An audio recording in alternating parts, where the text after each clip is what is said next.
আজকে আরেকটা মজাদার রেসিপি নিয়ে চলে এসেছি, সেটা হচ্ছে লাবাং বা মাঠার রেসিপি। তো এই লাবাং বা মাঠা বানাতে হলে টক দই লাগবে। তো যে দোকান থেকে টক দইগুলো আনা হয়েছে ওই দোকানে দুই ব্র্যান্ডের টক দই ছিল। তো যাই হোক, ওই দুইটা নিয়ে এসেছে। আর লাগবে হচ্ছে মেইনলি লেবু আর হচ্ছে পুদিনা পাতা। পুদিনা পাতাটা অপশনাল, দিলেও হয় না দিলেও হবে, বাট দিলে একটু দেখার সৌন্দর্য এই আর কি, আর একটা সুন্দর স্মেলের জন্য এই আর কি। তো এখন হচ্ছে টক দইগুলো আমি খুলে নিচ্ছি, খুলে তারপর হচ্ছে একটা বাটিতে ঢেলে নিচ্ছি। তো একটা মোটামুটি নর্মাল ছিল আর একটা একটু আইস হয়েছিল। তো দুটা বক্সই আমি এখানে ঢেলে নিয়েছি, চাইলে একটা বক্স দিয়েও বানাতে পারেন। তো যেহেতু আমরা মানুষ একটু বেশি, তাই আমি 2 বক্স নিয়েছি টক দই। তো এই তো বাটিতে ঢেলে নিয়েছি। আর এখানে হচ্ছে যেই টক দইয়ের বক্সটা, সেই বক্সে করে প্রথমে আমি 1 বক্স পানি দিয়ে নিয়েছি, দিয়ে একটা ছুরি দিয়ে আইস হয়ে গিয়েছে যেই বক্সটা, সেটাকে একটু আলতো হাতে কেটে নিচ্ছি। তো এই তো, যাতে আমার মানে ঘুরতে সুবিধা হয় আর কি, সেটার জন্য।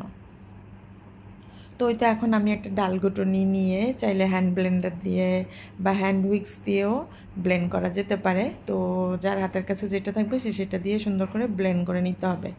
তারপরে এই তো এরপরে এখানে আমি কিছু পুদিনা পাতা দিয়ে নিয়েছি, এটা জাস্ট অপশনাল, আগেই বলেছি।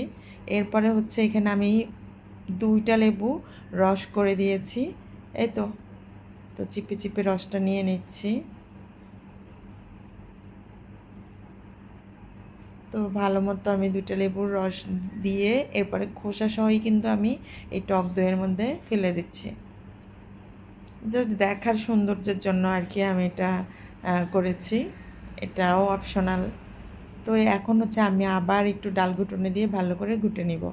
এখন হচ্ছে বাকি উপকরণগুলো দেওয়ার পালা। তো এখানে আমি স্বাদ মতো লবণ দিয়ে নিয়েছি, এখন হচ্ছে বিট লবণ দিয়ে নিয়েছি, সব কিছুই আসলে টেস্ট অনুযায়ী দিতে হবে। আর এখানে হচ্ছে ফাইনালি চিনি দিয়ে নিয়েছি। এখন আবার ভালো করে নেড়ে চেড়ে নিব আর সবগুলো উপকরণ মিক্সড করে নিব। এখন হচ্ছে লাস্ট উপকরণ যেটা, সেটা হচ্ছে পাউডার দুধ।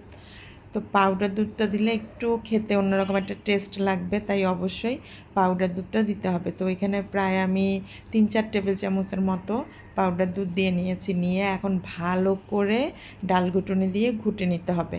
আর একটু ফেনা ফেনা হওয়া পর্যন্ত ঘুটতে হবে। এখন হচ্ছে একটু গোলমরিচ দিতে হবে। তো এই তো, তো আমি গোলমরিচ সুন্দর করে একটু ক্রাশ করে নিয়ে তারপরেই তো এখন এখানে দিয়ে দিব। চাইলে ব্লেন্ডারে ব্লেন্ড করে একদম পাউডার করেও দেওয়া যেতে পারে। তো এখানে একটু আধা ভাঙা টাইপের ছিল, তো ওইটা আমি দিয়ে দিয়েছি এখানে। এখন হচ্ছে ভালো করে আবার নেড়ে চেড়ে নিব। তো এই তো